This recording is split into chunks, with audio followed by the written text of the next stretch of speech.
nos colocar em pé na presença do Senhor e nós vamos agradecer a Deus pela oportunidade de nós estarmos aqui. Por favor, feche os seus olhos. Pai Todo-Poderoso, muito obrigado, Senhor amado, pela oportunidade de nos reunirmos aqui como região 1003, ó Pai. Obrigado, Senhor, por cada pastor titular. Obrigado pelos pastores e pelas pastoras auxiliares. Que o Senhor abençoe cada igreja aqui representada.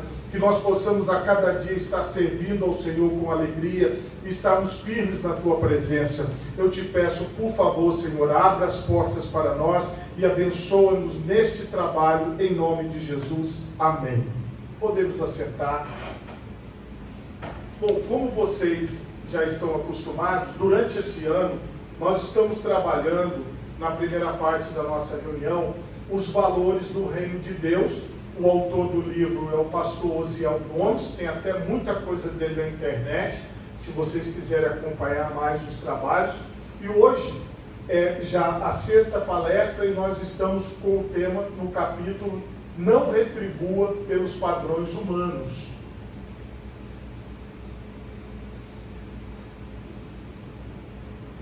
Vai passar, tá? Porque às vezes ele dá uma falhadinha, mas ele passa.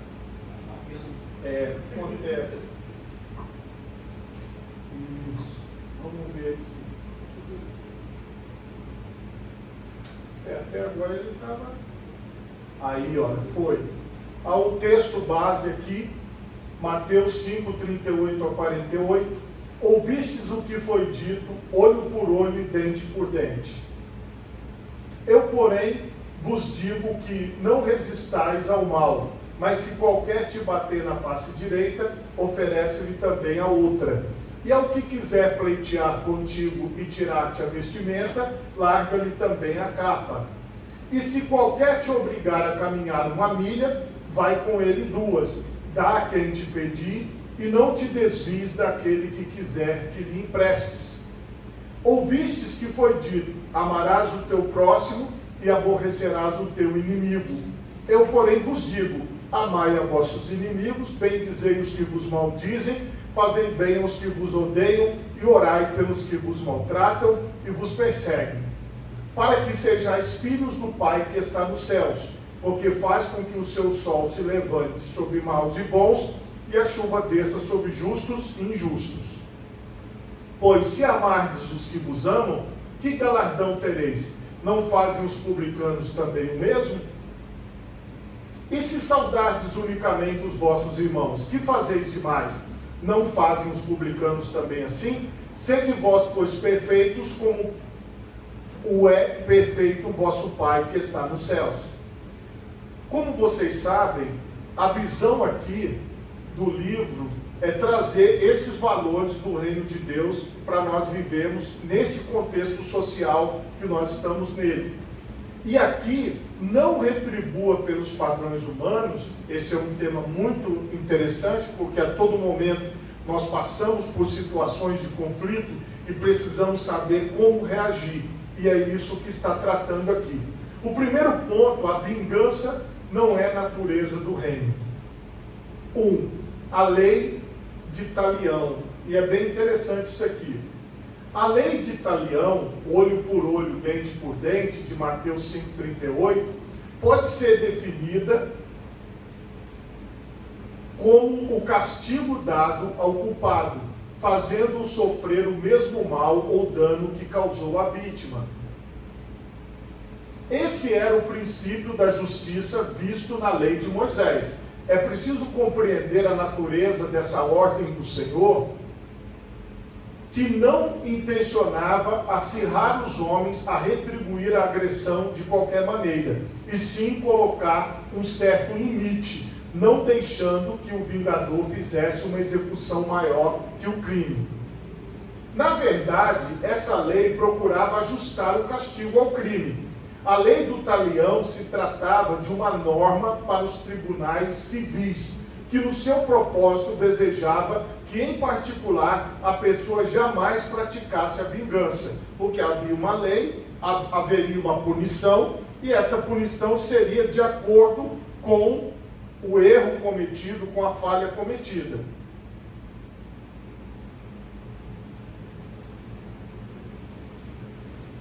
Hoje está falhando um pouquinho, tanto na ida quanto na volta. Deixa eu só descer essa aqui.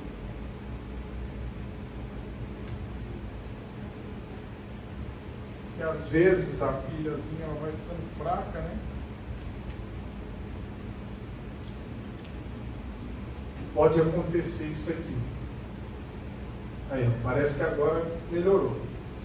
Não há nessa lei qualquer incentivo à vingança pessoal. Pelo contrário, quando uma pessoa sofresse algum dano, era comum que ela desejasse que a justiça fosse feita e que os tribunais administrassem a devida punição. Porque como era uma lei judaica e eles viviam aquilo no meio deles, então as pessoas já sabiam, olha, se fulano fez isso, ele vai ser punido e vai ter justiça. Porque, como vocês sabem, os juízes foram estabelecidos pelo próprio Moisés diante do povo, separando os principais para que fizesse a justiça quando fosse necessário. Os fariseus fizeram uma má interpretação desta lei, usando-a com o propósito de justificar a vingança, a retribuição pessoal, descaracterizando-a do seu real objetivo. Isso porque, em momento algum, a lei de Moisés defendia a busca pela vingança, mas eles a citavam buscando destruir o seu significado real. A Bíblia proíbe terminantemente a vingança pessoal. Segundo ponto, o cristão e a vingança. Não pode haver no coração de um salvo por Cristo qualquer sentimento de vingança, nem que seja para com o pior inimigo, pois ele está consciente de que a vingança de tudo pertence a Deus. De acordo com o comentário devocional da Bíblia, o princípio de olho por olho no Antigo Testamento estabelecia limites da retribuição que uma pessoa podia exigir. Se alguém lhe ofendesse, lhe custasse a visão de um olho, você não poderia, por exemplo, tirar-lhe a vida de maneira justificável. Tudo que você poderia reivindicar seria tirar-lhe a visão de um olho. Agora Jesus ensina a que não governemos nossas relações com os outros segundo o olho por olho de maneira nenhuma. E vem aquela parte do aperfeiçoamento da lei que Jesus fez, que está bem descrito nesse livro. Em vez de tentar se vingar dos outros que o prejudicaram, faça o bem a eles. A passagem tem aplicação direta ao desafio de Jesus a respeito de valores e atitudes e descreve a justiça excelente e abundante que se espera de nós no reino de Jesus Cristo. Porque conforme nós vimos, Jesus estabeleceu uma nova lei para o seu reino, uma nova maneira de ver as coisas, uma nova forma de comportamento. Nós não exigimos retribuição, nós fazemos o bem até mesmo àqueles que nos prejudicam. A pessoa que aprende a amar, até mesmo os seus inimigos, é uma pessoa que viveu o suficiente no reino de Cristo e uma pessoa que conheceu o seu toque transformador. O salvo em Cristo prega e vive o amor, não o ódio, e tem consciência plena de que Deus tem reservado um dia em que há de julgar todos os pecados da humanidade, tomando vingança de tudo. Assim compreendemos que a vingança pertence ao Senhor e não a nós. E ele vai repetir sempre isso. A vingança pertence ao Senhor e não a nós. O segundo ponto, o amor é a expressão natural do reino. Lembrando sempre que isso são as leis do reino de Deus, o propósito de Deus, a forma de Deus entender o nosso comportamento. Para falar da lei do amor desenvolvida por aqueles que fazem parte do seu reino, Jesus fez uso de 4 ilustrações que estão presentes na vida cotidiana para mostrar como se deve resistir ao mal. Vejamos. 1. Virar a outra face. A primeira vai mostrar um insulto recebido por alguém que foi ferido na face. Quando somos esbofeteados ou quando alguém atinge a nossa honra, a primeira reação é agir com as mesmas armas do ofensor, e às vezes até mesmo de maneira mais intensa. No entanto, tal atitude não resolve nada, pelo contrário, complica ainda mais a situação. Jesus esclarece que é impossível um cristão que faz parte do seu reino e tem o coração cheio de amor, tenha em seu ser atitudes de ódio, desamor e vingança. Quem tem amor tem perdão, brandura e tolerância. Para muitos, a vingança é sinal de coragem, atitude de quem é forte. Porém, pelos ensinamentos de Jesus, a vingança é atitude de quem é fraco. Vocês vejam que os valores do reino de Deus são completamente diferentes dos valores do cotidiano. Todavia, aquele que vira a outra face, esse sim é forte, desarmando o seu ofensor com o seu heroísmo, em especial pela posição de perdoar. 2. Arrastar para o tribunal. Nesse tópico, a questão é judicial. Quando alguém ameaça uma pessoa que está lhe devendo, busca tirar dela uma peça importante do seu vestuário para pagar uma dívida contraída que não foi paga. Isso era uma questão da época que levava a pessoa a dizer assim: não, já que você não pode me pagar, então eu vou ficar com a sua casa, vou ficar com a sua terra. Nós sabemos que esse sistema de cobrança existe até os dias de hoje. Quando uma pessoa não pode pagar uma dívida, as pessoas ficam com bens, ou os bancos, ou as instituições, para poder pagar aquela dívida. Jesus ensina ao que está sofrendo as ações por parte do litigante, que ele não deveria responder com ressentimento, mas deveria deixar que ele ficasse com a túnica, a qual era por demais importante, pois servia como cama. Trocando em outras palavras, era como se Jesus falasse assim: olha, essa pessoa só tem uma casa. Se você tirar a casa dessa pessoa, ela vai ter que morar na rua. Olha, essa pessoa só tem uma túnica. Se você tirar a túnica dela, como é que ela vai se aquecer à noite? Era algo assim. É sempre melhor fazer concessões do que persistir em uma batalha judicial ou em competições que levaram a diversos desagrados, ou levarão, a diversos desagrados. 3. Obrigar a fazer algo. Mateus 5,41 trata de uma convocação feita por uma autoridade que força alguém ao serviço. Um exemplo bíblico é o de Simão Sirineu, que foi obrigado a carregar a cruz de Jesus. O que é mais forte por força da hierarquia pode obrigar sem respeitar a vontade alheia. E aqui é uma imposição da lei que Jesus estava falando. Assim, quando alguém anda a primeira milha, geralmente o faz como obrigação. Entretanto, para caminhar voluntariamente a segunda, só o faz quem tem um novo espírito, uma nova vida, aos ensinos divinos gravados em seu coração. Então aquela pessoa, ela sabe que aquilo ali foi uma coisa que não deveria ter acontecido, mas ela segue o seu caminho, ela segue a sua vida normalmente, sem ficar preso naquela injustiça. Tudo na vida é uma nova jornada, porque se faz com Cristo. Dessa maneira, a caminhada será gloriosa e abençoada, quer seja a jornada do casamento, quer seja do trabalho ou de qualquer outra. 4. Fazer alguma coisa por alguém. Jesus mostra que o cristão que realmente tem amor no coração, quando se depara com alguém que está sofrendo por algum tipo de necessidade, que está em apuros, pedindo auxílio, jamais agirá com indiferença. Antes atenderá ao solicitante sem qualquer murmuração ou má vontade, que é aquela atitude de ajudar, de acolher, de abençoar, de aproximar, que é o que todos nós como igreja temos feito em todo momento. Com uma atitude generosa, emprestará sem querer algo de volta. Esse procedimento só acontece para quem realmente tem o amor de Jesus no coração. Por isso manifesta atos de bondade. Terceiro ponto deste capítulo, desta lição. Buscando a perfeição de Cristo.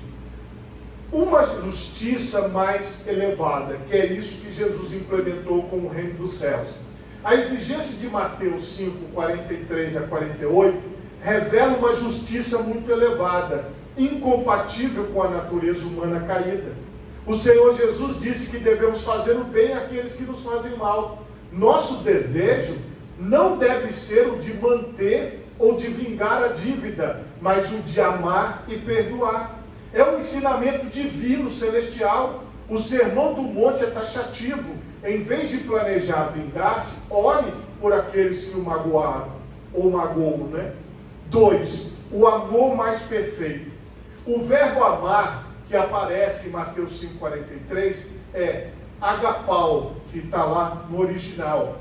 É o amor que sabe receber com alegria, acolher, amar ternamente. É o amor que está satisfeito, está contente sobre ou com as coisas. Esse amor só está no crente porque foi derramado por Deus no seu coração. Então é um amor divino, é algo do Espírito Santo, é algo de Deus. Porque quando a gente vai lendo essa lição e vai lendo os versículos da Bíblia, nós vamos achando, meu Deus, mas eu não consigo fazer isso. E realmente não é algo que acontece em nós, mas é algo que acontece através de nós pelo Espírito Santo. Enquanto a adição feita pelos mestres judeus desviava da real lei do amor, Jesus falou do amor ágape, o qual é inteligente, compreende as dificuldades e se esforça para libertar o inimigo do seu ódio. Este amor pode ser visto na grandiosa atitude de Deus para com todos os pecadores, que é o texto-chave que nós recitamos muito, João 3,16. Perfeitos como o Pai. Parece inatingível o que Jesus elucidou. Sede vós, pois, perfeitos, como é perfeito o vosso Pai que está no céu. Parece inatingível, mas como ele já diz aqui no capítulo, nós só conseguimos, não com as nossas forças, mas pela ação do Espírito Santo. Será que temos realmente a perfeição plena e divina? Pelos versículos 45 e 46, podemos notar que é possível ser perfeito como o Pai. Pela expressão, sede perfeitos, o que se entende é que Jesus a limitou dentro do próprio contexto em relação ao amor. O amor de Deus é completo. Ele não exclui nenhum grupo, todos são objetos do seu amor. O cristão jamais pode amar uns e aborrecer outros, pois se evidenciar bondade apenas para os seus amigos, nada mudará e procederá como os publicanos. Desprezados, esses cobradores de impostos eram considerados como estando em uma posição do mais baixo nível de iniquidade. Então, as pessoas que eles não consideravam, eles maltratavam. Assim como Deus ama todos, o cristão também deve amar, ou seja, tomar como medida a perfeição padrão e absoluta de Deus, na qual se baseia para viver o amor nesta vida em relação ao próximo. Buscar a perfeição, conforme ensina as Escrituras, é buscar uma vida mais parecida com a de Jesus Cristo, em que a natureza humana é mortificada, nosso interior é fortalecido, e assim podemos viver sem as amarras da prisão das obras da carne. Em Cristo, podem dizer sim para o fruto do Espírito, que inicia com o amor e não para as obras da carne. No poder do Espírito Santo, podemos atravessar a barreira da carne. E somente através do poder do Espírito Santo é que nós vamos conseguir atravessar essa barreira da carne e fazer a vontade de Deus e ver o reino de Deus sendo implantado ao nosso redor. Se você pode, coloque as duas mãos na altura do seu coração, feche os seus olhos e oremos a Deus. Pai Todo-Poderoso, eu quero te louvar, Senhor, e te bendizer por esses momentos, ó Pai, dessa pequena reflexão que nós fazemos